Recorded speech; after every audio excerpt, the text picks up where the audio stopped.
Una producción de Troop.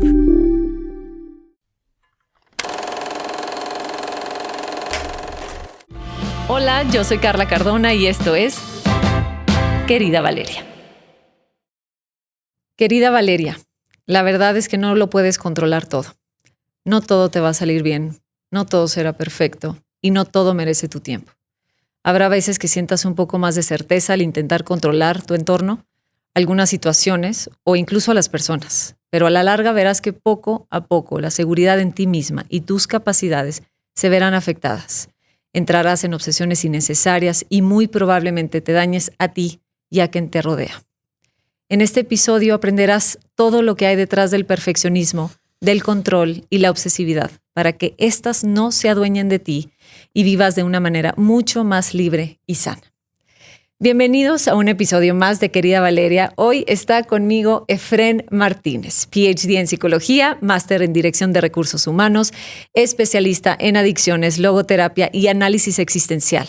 Es uno de los mayores expositores del pensamiento de Viktor Frankl, autor de 25 libros y numerosos artículos, presidente de Meaning Group, un grupo de organizaciones dedicadas al bienestar, desarrollo y propósito del ser humano. Bienvenido una vez más, Efrén. ¿Cómo estás? Aquí nuevamente, Carla. Muchas gracias por la invitación. Ya eres de planta. De la casa. Eres de casa. Qué felicidad que estés de nuevo aquí en esta ocasión para platicar acerca de la obsesividad y todo lo que rodea la obsesividad. Cómo tiene primitos hermanos, como el control, como el perfeccionismo, un montón de cosas que lo rodean y que muchas personas hoy estamos sufriendo de eso, y me tengo que incluir, porque sí es un mal que sin duda afecta hoy en día. Siento que es una estrategia muy común para las personas, que es lo único que nos está dando certeza: controlarte, controla mi espacio, controla mi pareja, controlar mi trabajo. Y lo malo es que muchas veces queremos controlar a las personas y pensamos ingenuamente que podemos hacerlo, ¿no? Entonces, quiero que empecemos y que nos definas qué es la obsesividad y si es lo mismo que el trastorno obsesivo-compulsivo. Bien, vamos a aclarar términos. Por favor. Una cosa es el TOC, trastorno obsesivo-compulsivo. Otra cosa es la personalidad obsesiva. Y otra cosa son las obsesiones. Muy bien, me encanta. Okay. El TOC es un tema psicológico en donde tienes pensamientos que te generan una disforia y necesitas desarrollar ciertas conductas que te quiten esa disforia. Por ejemplo, si no me echo la cruz 3 veces cuando paso debajo de una puerta, mi mamá se va a morir. Tengo malestar porque imagínate pensar que uno va a matar a la mamá. Claro. Y entonces me echo la cruz 3 veces y siento alivio. Y ese alivio hace que se fije la obsesión y se convierte en un tema que puede ir cambiando de temas, pero esa es la lógica. Un pensamiento que te lleva a una conducta que elimina el malestar. A veces puede ser un pensamiento que te ayuda a quitarte otro pensamiento. Son de dos tipos. El TOC mental y el TOC que tiene conductas. Después está la personalidad obsesiva, que no necesariamente tiene estos temas, sino que está asociado a unos patrones de conducta que buscan evitar la equivocación, el error, el fracaso, y que son estructuras rígidas con poca flexibilidad psicológica. Y después vienen las obsesiones, que son pasiones que se despiertan y se desatan con algunos temas, que vienen acompañadas de pensamientos intrusivos, pero no necesariamente estoy yo buscando aliviarlas o eliminarlas, sino que mi pensamiento está fijo y puesto. Pero entonces no el hecho de que yo tenga una obsesión no me hace una persona obsesiva. Una persona obsesiva en el lenguaje cotidiano de la gente, sí.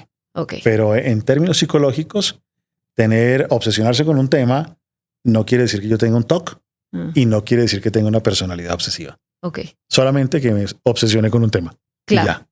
Y esta obsesión normalmente nos va a llevar al control. ¿No es así? El control es la característica central de la personalidad obsesiva. Porque el control es una manera de evitar el malestar que se produce al yo estar expuesto a la incertidumbre, a la posibilidad de fallar, de equivocarme, de fracasar. Y yo aprendo muy chiqui que hay formas de controlar variables externas o variables internas para, entre comillas, garantizar que eso no suceda. Y evitar el malestar. Y evitar entonces el malestar. Y entonces, la obsesión, estas obsesiones que desarrollamos, ¿son aleatorias? ¿Son azarosas? ¿Es algo en lo que yo tiendo a hacer? Es decir, si yo tengo a ver, ponme un ejemplo de una obsesión. Mira, cuando hablamos de un TOC, sí, exacto, son bien aleatorias. Ok. Y pueden cambiar de un momento a otro. Puede ser que me ensucio y hay bacterias que me van a matar. Entonces me tengo que lavar las manos varias veces para no morirme. Claro.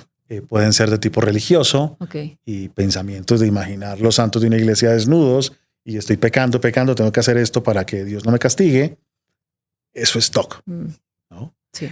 En cambio, en la personalidad obsesiva, no son tan al azar. En la personalidad obsesiva, el asunto está dirigido a la incertidumbre, a la falta de certeza, al fracaso, al error, a la injusticia. Hay unos temitas muy particulares en los que se centra la personalidad obsesiva. ¿Y qué desata si yo me vuelvo una persona controladora que desata esta conducta en mí? ¿Qué lo detona? ¿Qué hay detrás de esta personalidad obsesiva? Bien. Mira, otra vez volvemos a lo que hablamos alguna vez.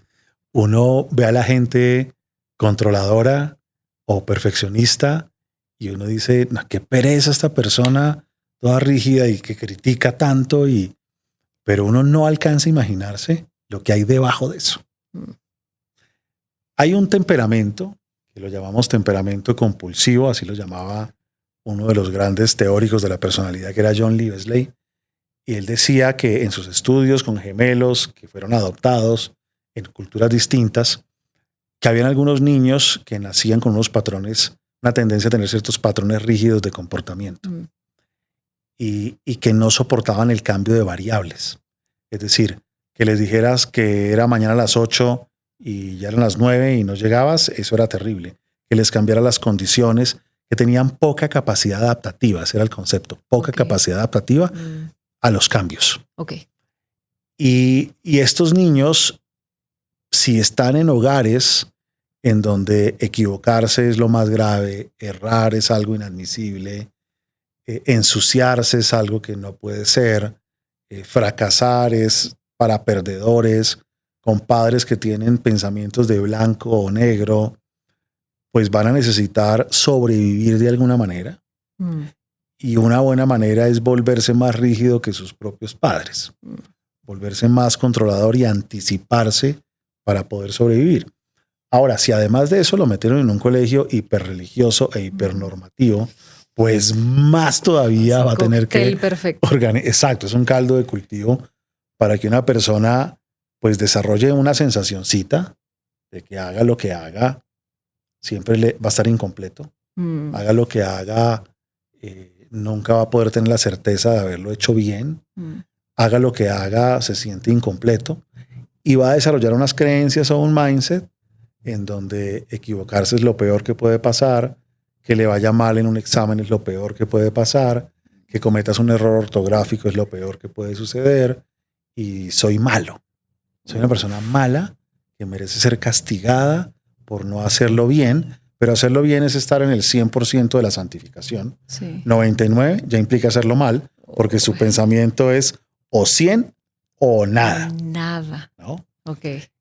Y se van desarrollando en un contexto en donde puede que esto no se note tanto, porque si tu familia es así, y tu grupo de oración es así, y el colegio donde estás es así, pues no se nota tanto.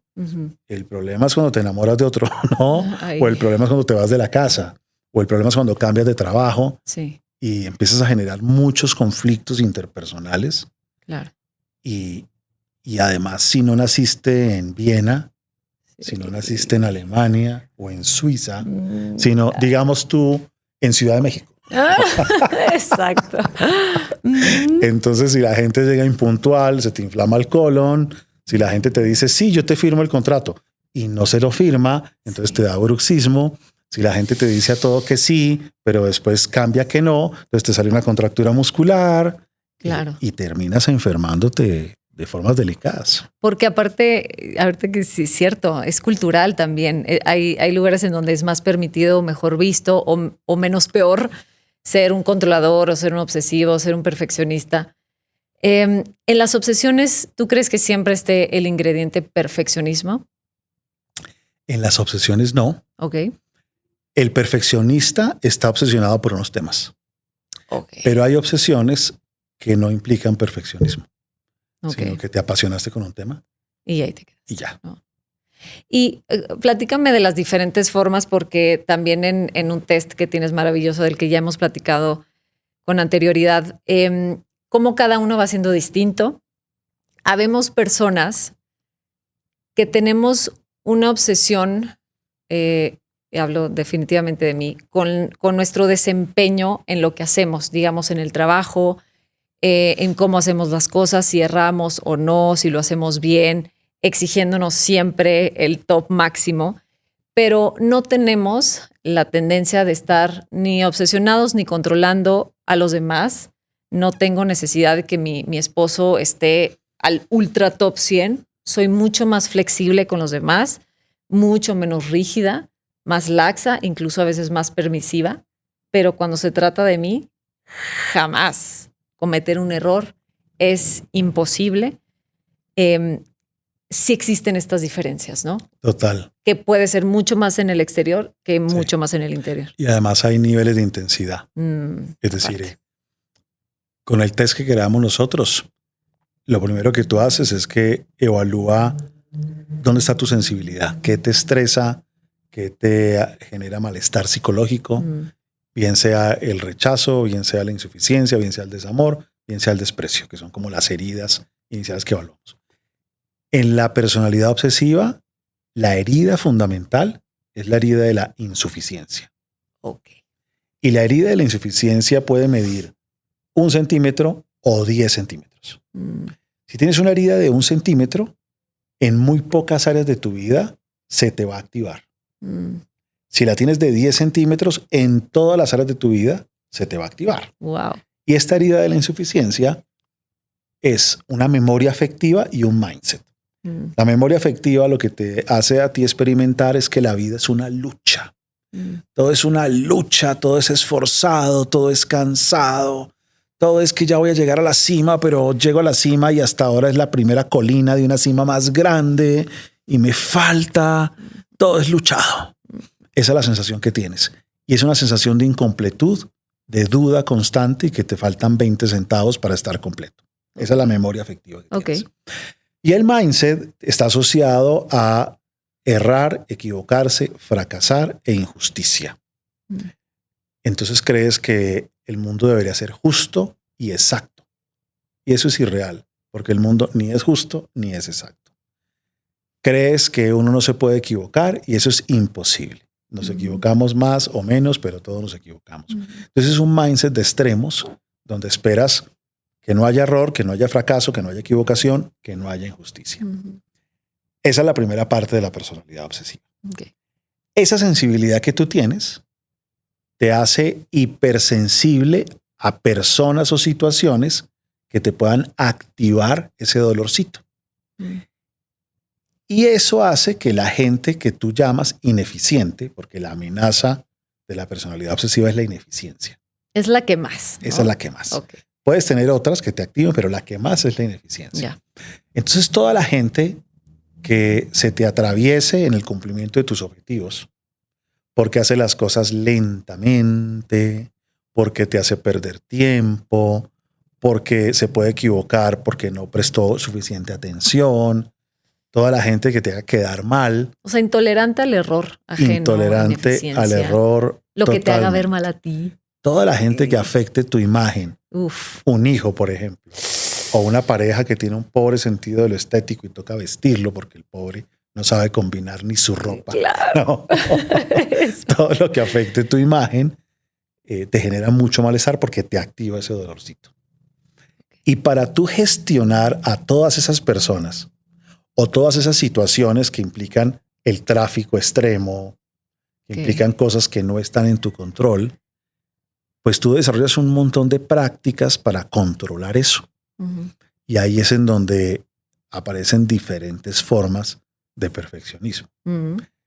Generalmente hay dos grandes grupos. Okay. Uno que es el que intenta controlarse a sí mismo.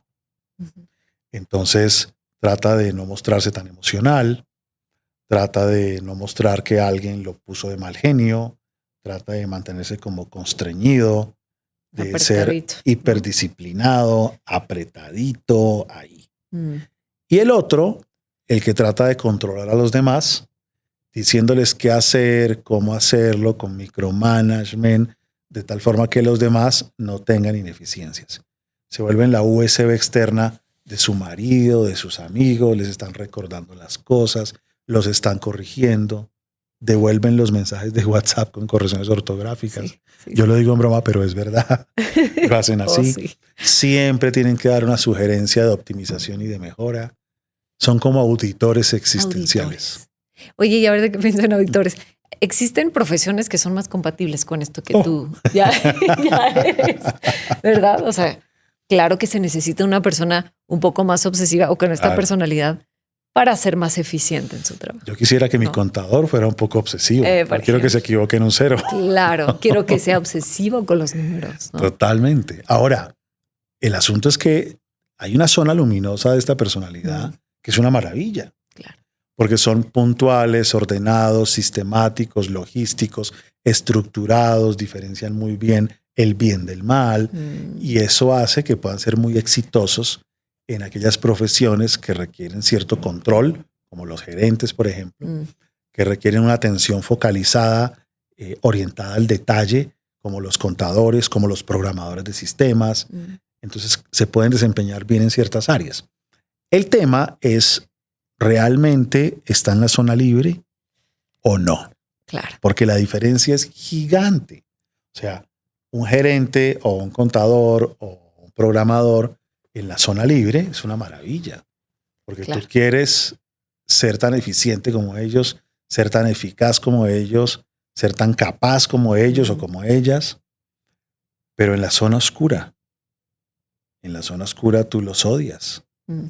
Los odias porque siempre tienen una crítica, siempre te quieren mejorar, siempre te quieren optimizar, les cuesta reconocer el lado bueno de las cosas, son especialistas en ver el punto negro de la sábana blanca. Justo te hacen sentir como muy insuficiente, ¿no? Que le transmiten su propio dolor.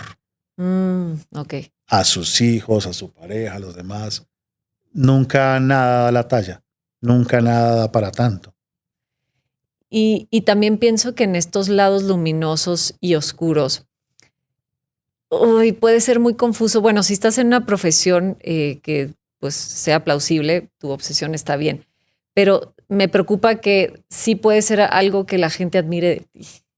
Y eso yo creo que ¿cómo lo definirías tú? Porque me encanta esta imagen que siempre pones de una persona corriendo en un túnel hacia la luz, que dices, o está huyendo del león que lo viene persiguiendo o va persiguiendo sus sueños, ¿no? Yo creo que ahí en eso radica la diferencia, porque total. Qué difícil que te validen a ti, tu control, tu perfección, tu astucia, tu orden, tu siempre exigirte el máximo. A una persona le va a convenir que tú como empleado seas así, pero ¿dónde está la línea entre el lado luminoso y el lado oscuro? Mira, yo estoy desde hace años, por lo menos 3 veces a la semana, en empresas. Trabajando con líderes empresariales, en donde empresarialmente valoran mucho al obsesivo. Claro que lo llaman más bonito, lo llaman orientado al logro y el resultado. Híjole, ya hasta tiene un nombre. Wow. Totalmente. Okay. Ahora es muy interesante porque con el sistema nuestro de evaluación de la personalidad, le estamos mostrando a las empresas que hay gente que sí es orientada al logro porque percibe cosas valiosas y está en el lado libre de su personalidad, pero que hay gente que parece orientada al logro, pero en realidad lo que tiene es mucho miedo a equivocarse y fracasar. Y la diferencia es que esta gente se enferma más rápido, genera más estrés a sus empleados, termina siendo a mediano plazo menos eficaz y menos eficiente, tiene más solicitudes médicas, tiene más demandas por acoso y le duele el bolsillo también a las empresas. Y eso hoy en día lo podemos medir, porque era el ejemplo que tú ponías. Alguien va corriendo por la calle y tú dices, esa persona va persiguiendo lo que ama, y el de al lado dice, no, va huyendo de lo que teme. En la personalidad obsesiva, en el lado libre, van persiguiendo lo que aman y hacen que las cosas pasen. Pero en el lado oscuro, van huyendo de la sensación de fracaso, equivocación y error. Se ve igual, pero no es igual. ¿Y tú crees que la fractura es una enfermedad? Son síntomas. Totalmente. Okay. Mira, para esto sí que hay investigación encima. Okay. Estas personalidades están asociadas a problemas de vías digestivas. Okay. El colon, el síndrome del intestino irritable.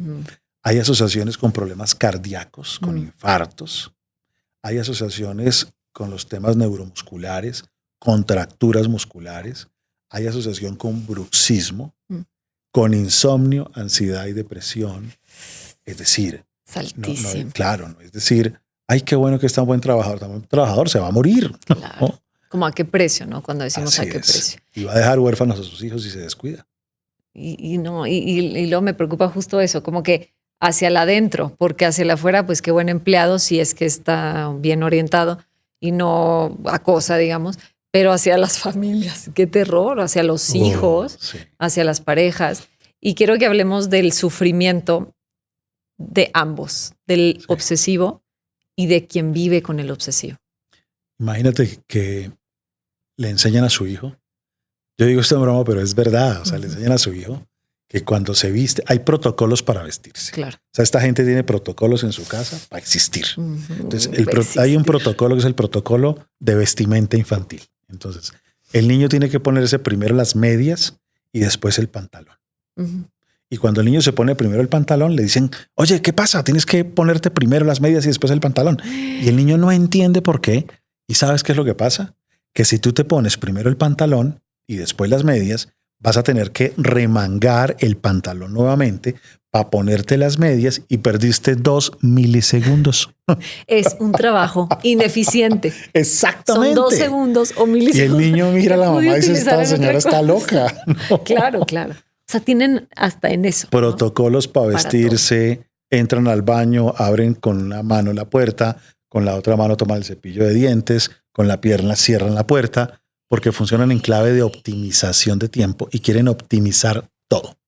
¿De qué me estás hablando? Okay. Y se les vuelve normalito y ni se dan cuenta.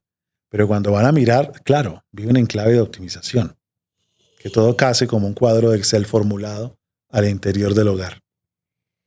Pobre la gente de servicio que les presta servicio. Claro. No les duran. No, hombre, ¿cuál? Y, wow.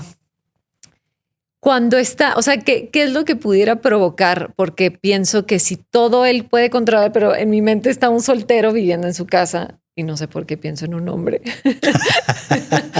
Pero, ¿qué puede provocar más? ¿Qué reacción provoca? ¿Ira? ¿Cómo explota si esto se sale del control? Digamos que el hijo decide vestirse diferente, descombinado, que justo así es la vida, nos presenta así. Lo que no quieres, así te lo pone enfrente, ¿no? ¿Qué pasa en él? Mira, hay asociaciones, en el caso de los hijos, hay asociaciones con sumarle al desarrollo de personalidades dependientes, porque son niños sobrecontrolados, en donde los niños no tienen que tomar decisiones porque las toman por ellos, no tienen que pensar porque ya les dicen qué hay que hacer. No pueden equivocarse y les recuerdan todo y les hacen todo, pero los descalifican porque no lo están haciendo. 2, hay asociaciones con niños que se vuelven más obsesivos que sus papás como una manera de anticiparse a ellos y evitar cualquier crítica o cualquier regaño. Y terminan siendo niños de 9 años en fisioterapia con contracturas musculares, con insomnio el día anterior de un examen normal de la escuela. Con síntomas tempranos, totalmente. Sudoración. Totalmente. Y existe otra asociación con un personaje que es una maravilla para los papás obsesivos, que es el que hace todo al revés. ¿No? Okay. Como que viene con la misión a este mundo de flexibilizar al papá. Claro. Sí, 100%. Porque mira, si a ti te van a castigar por llegar a las 11 de la noche, igual que si llegas a las 3 de la mañana, porque tenías que llegar a las 10:50. ¿A qué hora llegas? Pues a las 3. ¿No? Si hagas lo que hagas nunca es suficiente, pues ¿para qué lo haces? Claro. Si arregles lo que arregles nunca está ordenado, pues ¿para qué ordenas? Wow. ¿No? Y también son formas de cuidarse un poco y preservar algo de la libertad interna. Y pienso también en la pareja ahorita con eso que estás diciendo, ¿no? Y eso les dura hasta los 60 años. No, pues siempre. Como que, pues qué triste. O sea, justo cuando te hacen sentir así, tan insuficiente, que dices, pues sí, ya di y sigo dando y me acomodo a su personalidad, pero nunca nada es suficiente. Si le traje flores, no le traje las que le gustaban. Así es. Si me vestí, me arreglé, pues sí, pero me arreglé de más ahora. Eso ya da una mala imagen Es mía. que la descalificación es muy, muy fuerte y sutil. Digamos que tienen la decencia normalmente de no meterse contigo, se meten más con las conductas y los actos. Okay. Pero en su lenguaje son de extremos. Entonces es que tú siempre, es que tú nunca, y no es verdad, no es verdad. Pero esa es su forma de expresarse porque para ellos o es blanco o es negro. Y todo lo que esté por debajo de 99 es negro. Luego tú terminas diciendo, bueno, ¿y para qué me esfuerzo si igual? No vale la pena. No. Ya estoy sufriendo. Ya se me inflamó el colon. Sí, ya te juro que sí. ¿Qué personalidad? Me acuerdo perfecto cuando hablamos de esto con el narcisismo, que sí, siempre hay un match perfecto para ciertas personalidades, ¿no? Que inconscientemente estamos buscando que nos raspe la heridita. Para el obsesivo existe un match perfecto, esa personalidad con la que se machan más comúnmente. Mira, hay que hacer una diferencia importante y es que cuando yo estoy en la zona luminosa del perfeccionismo, a mí me va a ir bien en todas partes. Okay. Y yo me puedo vincular afectivamente con cualquier forma de personalidad que también está en la zona luminosa. Okay. Y va a ser exitoso eso. Muy bien. Pero si yo estoy en la zona oscura, me voy a volver más atractivo para las personas que quieren que les digan cómo vivir su vida, como las personalidades dependientes. Me voy a volver más atractivo para otras personalidades obsesivas que también estén en la zona oscura, porque siento que ahí voy a poder estar con alguien que funcionamos parecido hasta cierto punto. Okay. Pero eso siempre va a ser a corto plazo. A mediano y largo plazo, si yo estoy en la zona oscura, mis vínculos no van a funcionar. Puede que siga casado, que ese es otro tema. Claro. Uno puede estar casado y que eso no funcione nunca, ¿no? Por supuesto. Pero efectivamente, si estoy en la zona oscura, no importa el tipo de personalidad, eso no va a fluir. Híjole, pienso en los dependientes, pobres dependientes, hacemos match. Se acomodan muy fácil. Justo, porque, y sí, o sea, ahorita que estás diciendo resuena perfecto, pero dependiendo también, me imagino el dolor en este mapa perfecto, porque si yo quiero, si a lo mejor trae tantitos tintes narcisistas, a mí me conviene que el otro se esté desviviendo por complacerme, por tener mi casa en orden, aunque él no sea ordenado.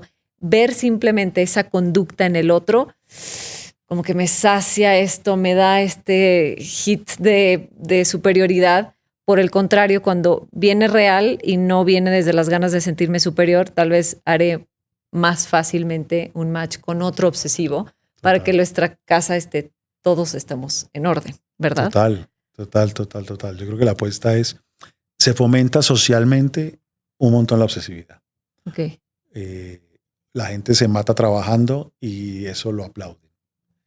Y la gente dice, wow, qué hombre, qué mujer, qué estético, qué perfecto, qué puntualidad, qué caballerosidad. Claro. Entonces, socialmente se ve... Qué pulcro. Claro, pero no sabemos si está en la zona luminosa o en la zona oscura. Cuando está en la zona oscura, así se ve desde afuera. Y entonces los niños le dicen a su amiguito, oiga, yo quisiera un papá como el suyo. Y el niño dice, se lo regalo. ¿No? O le dicen, tu esposo, y es que tu esposo es, lléveselo. ¿No? Okay. Porque no saben realmente lo que genera vivir con alguien con quien te sientes evaluado todo el tiempo. Exacto. Sienten que te están tomando la lección o pasando al tablero todo el día. Tú cuando vives con alguien así, no percibes que hay nada bueno en ti porque solo te critican, no logran reconocer tus logros. Cuando tú haces algo para compartir un momento de alegría, no ves expresivamente una gran alegría, porque la personalidad obsesiva en la zona oscura le cuesta celebrar la vida. No ha terminado de hacer una maestría, ya está matriculándose en la siguiente, porque no disfrutan. Son los hombres y las mujeres del mañana y no del presente. Porque cuando yo algún día logre, entonces ahí sí voy a disfrutar. Cuando yo algún día, pero pasa el tiempo y no disfrutan.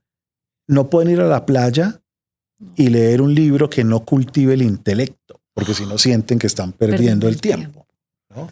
No pueden meditar porque mientras meditan empiezan aquí perdiendo el tiempo con todo lo que tengo que hacer, entonces no pueden meditar. No pueden ejercer su legítimo derecho a la pereza, porque es algo inadmisible. Como que esa sensación de prisa los persigue. Totalmente. Y tú vives con alguien que tú dices, bueno, yo quiero disfrutar un poco la vida, pero este no disfruta, porque solo es trabajo, trabajo, trabajo, o solo es esto, esto, esto. Y yo quisiera disfrutar más, pero eso se ve mal. Claro. Y cuando a ti te evalúan, eso te genera ansiedad. Claro. Y cuando a ti no te valoran, porque siempre ven el punto negro, o te dicen algo bonito, pero, y lo borran, tú empiezas a sentirte desvalorado. Y puede que digas, ok, es una persona muy trabajadora, muy exitosa, que me da cierta seguridad y es como un buen árbol frondoso y me siento protegido o protegida. Pero a su lado me siento como una cucaracha o como si yo no valiera. Sí, y es muy real esa sensación que te contagia el otro. ¿Hay alguna, además de todos estos síntomas que nos compartes físicos, como el bruxismo, el colon irritable, todo esto, hay algunos trastornos asociados a la obsesividad? Por ejemplo, no sé si las adicciones tengan alguna relación, los trastornos de la conducta alimentaria, ¿alguno tiene relación con las personas obsesivas? Sí, muchos. Hay asociación fuerte con trastornos alimenticios. Fuerte. O sea, es mucho más sensible, especialmente en las mujeres con personalidad obsesiva, la probabilidad de controlar lo que ingestas, controlar tu cuerpo, buscar la perfección, y ese es un tema fuerte. La vigorexia en el caso de los hombres es otra posibilidad. Tienen más susceptibilidad a problemas de ansiedad y tienen ciclos depresivos. ¿Cómo son estos? Tú luchas porque la personalidad obsesiva es un luchador y tiene la sensación de que la vida es una lucha por controlar todo y porque todo salga bien. Pero como eso es imposible, entonces vives de frustración en frustración. Y eso hace que entres en ciclos depresivos, porque hagas lo que hagas.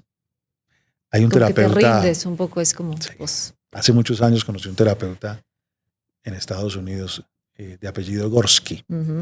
Y él decía, cuando intentas controlar aquello sobre lo que no tienes control, terminas perdiendo el control de lo poco que controlabas. Wow. Es tremendo. Total. Entonces intenta y hace y no siempre lo logra y eso lo frustra. O soy perfecto o soy imperfecto. Qué fuerte lo que estás diciendo. Como que el cuento de nunca acabar, la eterna insatisfacción, si estoy entendiendo bien, la optimización del tiempo, el nunca ser suficiente, pienso en las parejas de los obsesivos, todo lo que estamos diciendo, que terminan solos. Me imagino, o sea, si esto no se controla, si esto la persona no lo hace consciente, pues termina castrando a los hijos, termina alejando a las personas que más ama, siempre insatisfecho y termina solo. Sí. ¿Es común? Es bien común, es bien común. Sin embargo, en las investigaciones que hemos hecho nosotros, hemos encontrado que hay un descenso del perfeccionismo con el paso de los años. Es decir, la vida te va educando, fruto a veces de las pérdidas, fruto de la conciencia que no era para tanto. Claro. Y tú empiezas a ver después, hacia los 60 años, cómo empieza esto a descender y a descender y a descender. Y por eso muchos papás miran a su mamá, a su papá, con cierta molestia por cómo tratan a sus nietos, que les dejan ahora ensuciar la mesa. O les dejan tirar los zapatos en la sala.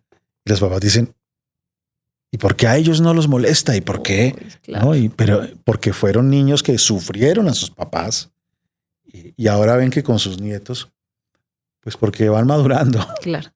Y ahora se dan el lujo de ser distinto con sus nietos. Y ser más flexibles, porque también están más conscientes de las consecuencias que esto les trajo a su vida. Esto. Y tú como psicólogo y ya experto en estos temas, siempre está la duda, y hoy que es un poco más común y algunas personas lo tienen más a su alcance, ¿es común que tú derives a un paciente a medicarse o tiene que ser un caso extremo o casi no es recomendable? ¿Cómo ves tú este tema del medicamento? Mira, cuando la personalidad obsesiva, medicar la personalidad es un error. Okay. O sea, uno no debe medicar la personalidad. Pero cuando la personalidad está en la zona oscura y está haciendo algunos síntomas que a pesar de los esfuerzos terapéuticos no pueden manejarse, a veces la medicación es una buena opción. Entonces, por ejemplo, es posible que tú con una personalidad obsesiva tengas ahora un tema de ansiedad y tú puedes trabajarlo de muchas formas. Tú puedes hacer ejercicio cardiovascular, puedes mejorar tu alimentación, puedes aprender algunas técnicas. Si a pesar de eso no lo logras y tú estás durmiendo 2 horas al día y llevas 4 días sin dormir, un medicamento te puede ayudar. O, por ejemplo, hay personalidades obsesivas que a veces pueden llegar a tener un TOC. Y en el TOC la medicación suele ser muy exitosa.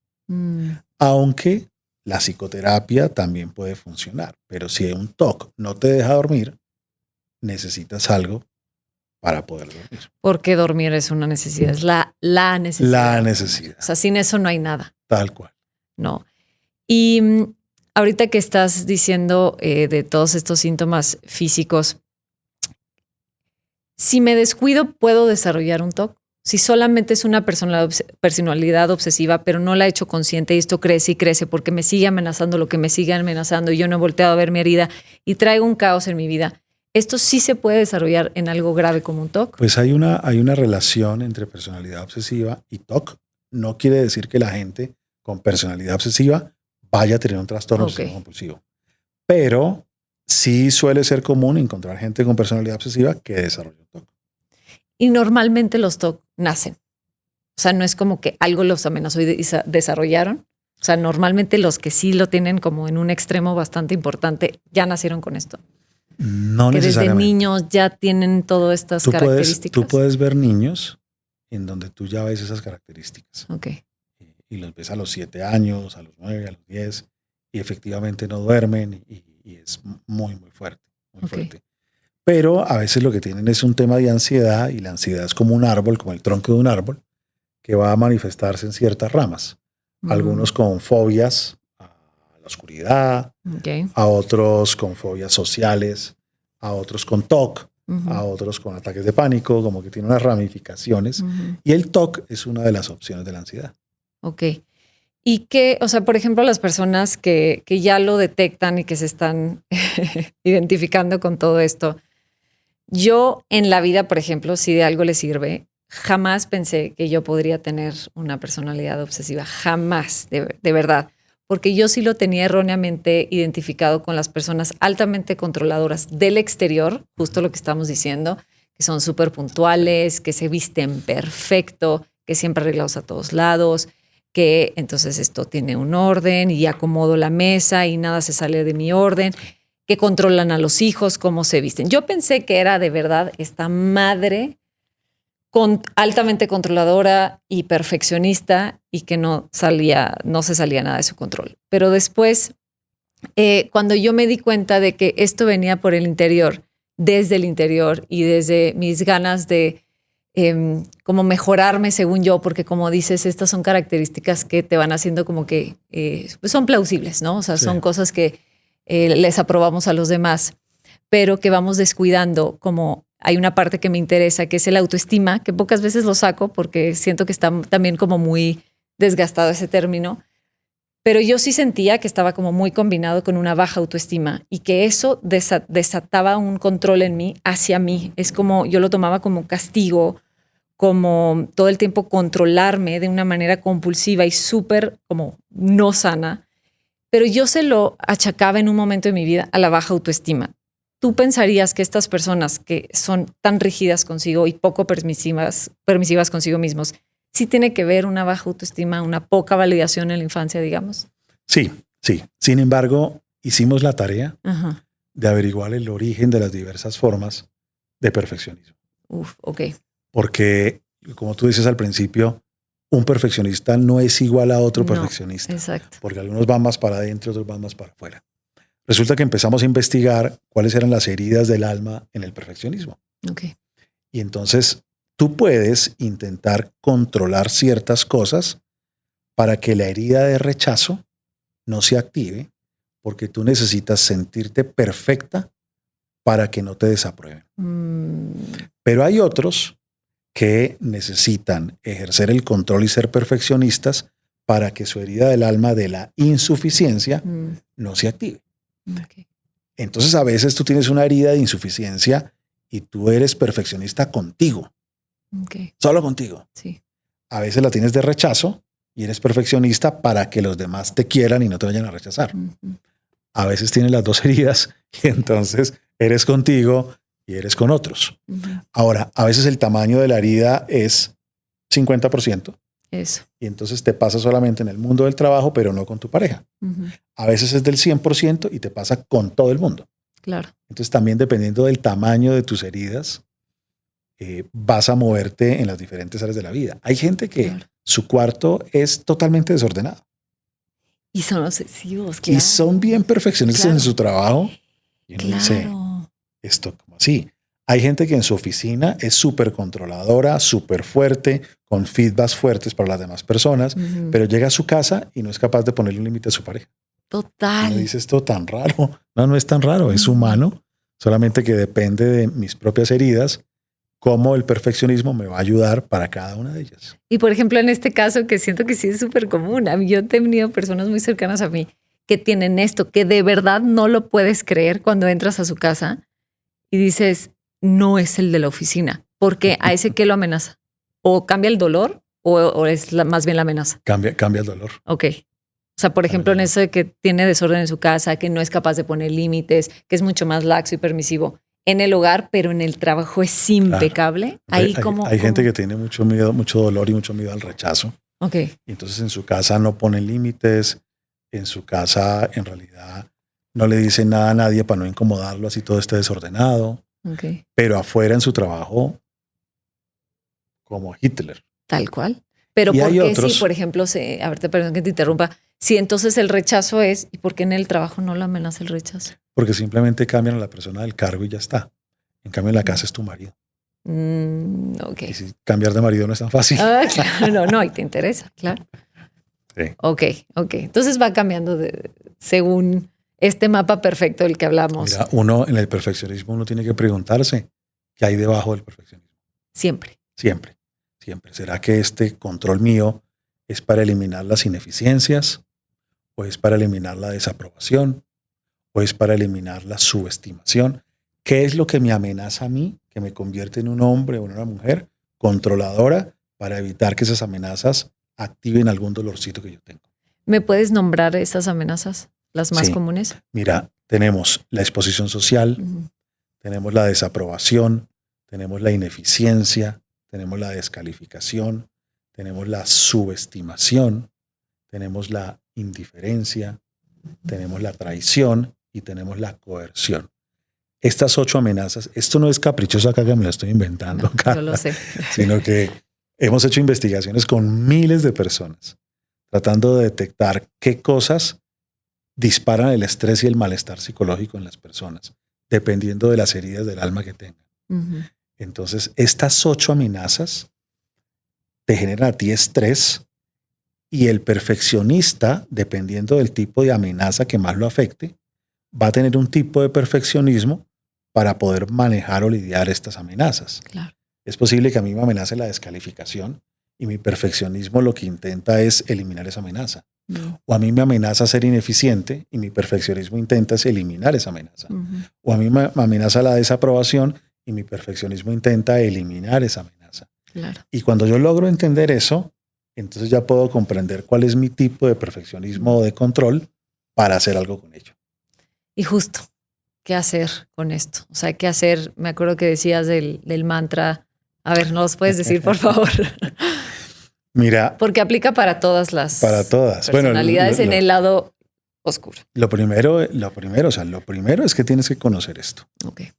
O sea, si tú realmente no conoces qué tan controlador eres, no vas a poder gestionar el control.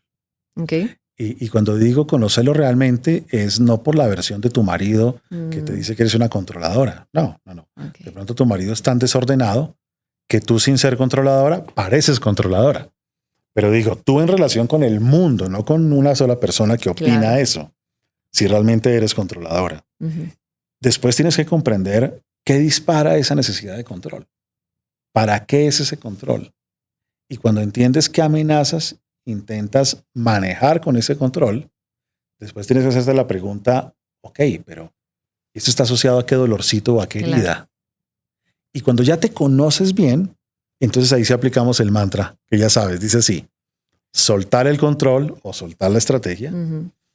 enfrentar aquello que me amenaza y disolver los dolores. No es posible que la mirada de alguien te dañe toda la semana. No es posible que una crítica que te hacen en una red social te mande a leerte 6 libros para hiperprepararte y que nunca nadie vaya a opinar mal de ti por un comentario que te hicieron en una red. No es posible que alguien saque el dinero lentamente en un cajero automático y tú entres en crisis y tengas que meterte a decirle: señora, venga, le ayudo, porque me quita mi tiempo. Okay. Porque vives muy tenso y vives muy mal y la vida va pasando y te la pasas tratando de generar eficiencias y optimizaciones y no disfrutas nada. Total. ¿Y tú crees que sea necesario? Hay gente que sí, yo sé que hay corrientes psicológicas que sí lo recomiendan siempre, como que regresarse al origen. ¿Qué tan eficiente o recomendable es necesario? A ver, si yo vi que la exposición social es mi gran amenaza, ¿es necesario saber en qué momento empezó a ocurrir eso o no es necesario? Es decir, si esa obra y como decíamos de donde soy yo, el play de Navidad, es como este show navideño, me expuso a la burla o qué sé yo, fue un evento traumático y eso provocó en mí. Bueno, ¿eso me sirve saber el origen de esto? Mira, hay colegas que seguramente no van a estar de acuerdo con lo que voy a decir, pero la verdad, ya no importa si el papá de uno lo abrazó mucho a los 4 años o no lo abrazó mucho. Ya no importa si la mamá lo aplaudió o no lo aplaudió. La mamá ya está muerta, el papá ya está muerto. Lo que queda es lo que uno va a hacer con la vida de uno y con su pareja y con sus hijos, y vivir recordando qué sucedió hace 50 años, hace 40 años, no necesariamente garantiza que lo resuelvas en el presente. Hay muchas estrategias terapéuticas, hay muchos retos, hay muchas cosas en donde tú, sin tener que ir a hablar de la vez que te regañó tu mamá a los 6 años, puedes resolver en el presente tales heridas. Eso no quiere decir que a veces saber cómo se armaron no te dé una sensación de alivio en donde sientas que no estás tan loca o tan loco, sí. Porque dices: ya entiendo, no fue que me inventé esto. Claro. Pero no tiene un alcance mayor a eso. Sí, porque a mí lo que me han pasado ambas cosas, ¿no? Que pude validarle al niño chiquito que sintió eso, que me desbloqueó un poco como ese alivio de decir, eso ya pasó, no es posible, todo lo que yo hice para resolver, ve la personalidad que desarrollé, todo por ese show de Navidad de la infancia. Exacto. No puede ser que ese evento tenga todo este poder en el momento presente. Puede servir como para ver la distancia que existe y decir, bueno, ya, démosle la vuelta porque me afecta hoy en las metas laborales que yo tengo. No tienes que ir 5 años, 8 años al psicólogo a hablarle de todos tus eventos infantiles. No es necesario. Esto se puede resolver en menos tiempo. Claro, porque también existe el riesgo y también yo siento que muchas personas caen ahí en seguir regodeándose. Y entonces el show de Navidad, pero entonces mi mamá estuvo ahí, no hizo nada y después llegó mi papá. Pero entonces no salimos. Se puede volver como una trampa. Mira, hay algo que se llama el error retrospectivo en la psicoterapia. Okay. El error retrospectivo son investigaciones que se han hecho acerca de los relatos del pasado que uno ejerce en psicoterapia. Y se ha encontrado que uno a veces le cuenta al terapeuta cosas que pasaron hace 30 años y que en realidad no pasaron así. O le agregas tú cierto tinte, o le cambias ciertos detalles. Y cada vez que cuenta la historia, le agregas cosas que existieron medianamente, otras que no. Y cuando vas a 3 terapeutas y vuelves a echar la historia, Sí. a veces cambias la historia. Sí, ¿no? sí. Y hay gente que hace conciencia a veces de su pasado y ahora sigue igual, solo que odia a su mamá. Total, sí, es cierto. Y aparte me acuerdo que nos explicaste algo muy interesante de las experiencias y de las vivencias. Y creo que me lleva un poco a eso. Sí. Que hay una que sí, es tal cual la anécdota, y otra cosa es lo que se queda impregnado aquí. ¿Nos podrías explicar eso? Mira, una cosa es lo que pasa y otra cosa es lo que me pasa. Una cosa son los hechos que acontecieron y otra cosa es lo que me marcó a mí. Ok. Hay cosas que me dijo mi padre que me generaron el deseo profundo de salir adelante, pero a mi hermano le generaron la sensación que no podría salir adelante. El mismo hecho lo tomamos de formas distintas y nos afectó de formas diferentes. Okay. Entonces, experiencias son todas las cosas que pasan y que suceden en la vida. Sí. Y tienen ubicación espaciotemporal. Okay. Uno dice hace 32 años, en esa Navidad hubo ese show y pasó esto, ¿no? Okay. Las vivencias son cosas que te marcaron emocionalmente y que no tienen ubicación espaciotemporal. Tú ni siquiera te acuerdas cuándo empezaste a tenerle miedo a la autoridad o no te acuerdas desde cuándo te pareció mejor sonreír cuando te regañan en lugar de poner límites. Y hoy en el presente lo sigues haciendo aún sin saber cuándo se dio. Entonces, una cosa es lo que pasa y otra cosa es con lo que tú te quedas de aquello que pasó. Y eso, con lo que tú te quedas, es lo que determina la personalidad que construyes y la manera como te ves a ti mismo. Que me parece muy liberador, porque entonces no estamos destinados, digamos, en cosas más graves, como un abuso sexual, digamos. No estoy condenado, porque si estuviéramos condenados a la anécdota, al hecho, pues ya estás. Ya. Totalmente. Mira, Joel ¿No? París, uno de los grandes estudiosos de la personalidad y la resiliencia, tenía estudios que mostraban que el 30% de los niños que vivían eventos traumáticos llegaban a ser adultos con serios problemas psicológicos. El 70% de los adultos que vivimos eventos traumáticos le damos la vuelta, lo superamos. ¿El 70%? El 70%. Y eso no quiere decir que no sea nefasto el 30%, y eso no quiere decir que no sea terrible el maltrato físico, el abuso sexual, por supuesto, por supuesto. Pero lo que quiere decir es que somos más resilientes de lo que pensamos y que uno puede darle la vuelta a muchas de las cosas difíciles que le dieron. Claro, hay un 30%, según las investigaciones de Joel, que llegan a tener serios y graves problemas, y esa es una cifra gigante. Pero lo interesante de esto es que sí nos recuperamos, sí podemos cambiar, sí podemos no repetir historias, a pesar de haber vivido historias nefastas, no repetirlas, y eso es muy esperanzador. ¿Y tiene entonces que ver con esta historia que me conté de lo que pasó? Tal cual. Sí, porque puede no parecerse a lo que viví, pero yo le agregué de lo mío o de lo que quisiera que hubiera pasado o hacerlo más grave incluso a veces, ¿no? Así es. Efren, esto es muy complejo. Esto es muy difícil muchas veces de digerir porque sé que muchas personas están pues batallándole un poquito con esto porque sí está dominando su vida, sí los imposibilita, sí los incapacita, sí ve el mundo mucho más amenazante de lo que es. Por favor, compártenos algunos hábitos, herramientas que crees que las personas o que tienen personalidad obsesiva pueden incorporar hoy a sus vidas y que pueden encontrar en ellas no solo alivio, porque ya no queremos solo como esa anestesita, sino algo que empiecen, que los como comiencen este camino de poder transformar esto y que se vuelva en el lado luminoso y no se quede estancado en él. Miren, el perfeccionista necesita varias cosas. Necesita aprender a descansar. Necesita ejercer su derecho a la pereza. Necesita desordenarse.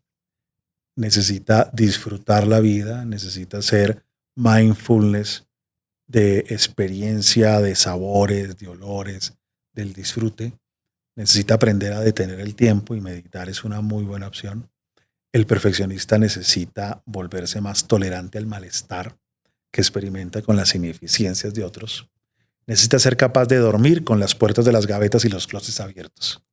Necesita ser capaz de ponerse una media de un color y una media de otro y salir a la calle. necesita ser capaz de bailar de forma desordenada, de hacer danza árabe, de contar chistes, necesita aprender a equivocarse, escribir textos con errores ortográficos y que no pase nada, necesita foguearse para que se pueda soltar. Y especialmente necesita gestionar el estrés, que además cuando vaya a flexibilizarse y a cambiar, se le va a disparar, porque el perfeccionismo necesita atravesar una zona oscura que es el error, que es el desorden, y eso lo estresa. Así es que necesita hacer cosas simultáneas para manejar el estrés. Ay, hasta me dieron me dieron ganas de llorar. Porque creo que es mucho darse el permiso. Como decir que tienes el derecho al disfrute, que tienes el derecho a vivir, a no estar pensando obsesivamente en todo, en qué dijiste, cuándo lo dijiste, por qué lo dijiste, si hubieras dicho, si no dijiste, si te fuiste peinada, si te despeinaste, si saliste mal en la foto, si subiste de peso. Llorar, si llorar peso, y que se escurran los mocos. Ajá, claro. No llorar así. Ajá. Así llora el perfeccionista. Así con tactitos, es verdad, que no se le note. Que no se le note, su que parte es humano. humana. Exacto, exactamente. Qué bonito. Pues muchas gracias, Efrén. A ti, Carla. Qué buen tema.